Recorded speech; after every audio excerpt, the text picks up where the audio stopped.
Hi guys! Kamusta kayo? So welcome back for another video, and for today's video guys ay itong aking pag-get ready with me dun sa aming Christmas party ganap nung as I posted last kahapon na video.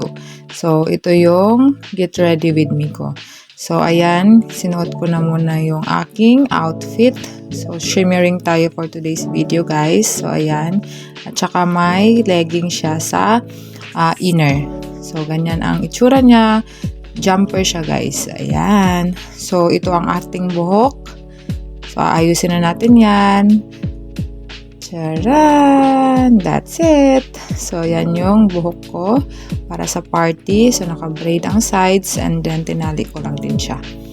So, 'di ba? Okay na. And then may paribon lang diyan. Then after that, mag-makeup na tayo. So naglagay na ako ng primer. So ayan, Quick FX na primer and then skin tint ng Maybelline. Ayan, after that, i-blend lang natin siya, guys. Ayan. So okay na, nag-concealer lang ako. Gusto ko lang siyang iset diyan. And then before that, magkikilay muna tayo. So, ayan, nagkilay na ako guys. Nag-brush na ako ng kilay dyan. So, ayan ang finished product.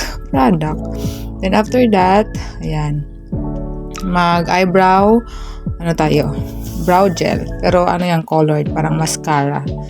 Ayan, para lang may bushy effect ang ating brows. And then, mag-last siya buong gabi.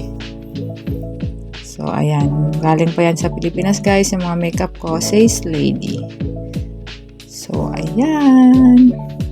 Other brows naman. So, ayan na itsura niya, guys. Ayan, bushy effect na. Then, after that, mag-contour lang tayo, guys. So, nag-contour ako sa aking forehead. Then, i-blend lang natin siya para lang mag-pisting na ng ating face. And then, after that, is mag-blush on na tayo. So, ayan. So, galing pa din yung Pinas, yung mga blush on ko, guys. Ano din yan?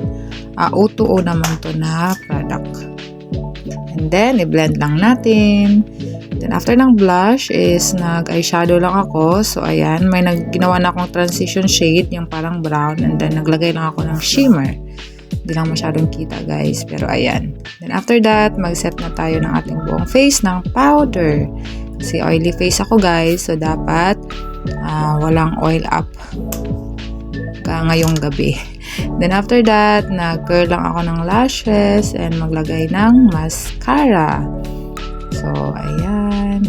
So, ganyan ng aking makeup nung Christmas party. After ng mascara guys is mag-eyeliner na tayo. So ayan, tapos na ang eyeliner.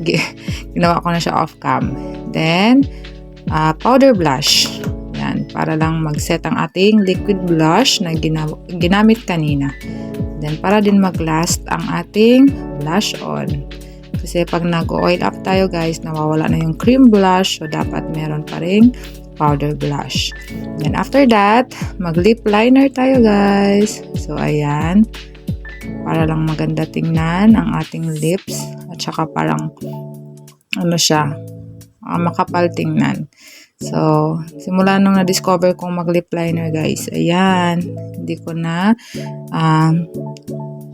parati na siyang nasa routine ng makeup ko ang pag-lip liner. Kasi maganda kasi siya guys, dinidefine niya yung lips mo. Ayan. Nagiging fuller siya tingnan. And then, lagyan mo lang siya ng shimmer after that. Ayan. Diba? Nadidefine niya yung lips mo. Tingnan natin kung ano ang result. So, ayan siya guys. Medyo brown ako. Ayan, brown yung ginamit ko. Ayan, diba? Tapos, lagyan mo lang siya ng shimmer sa, ayan. Or kaya, yung lipstick talaga.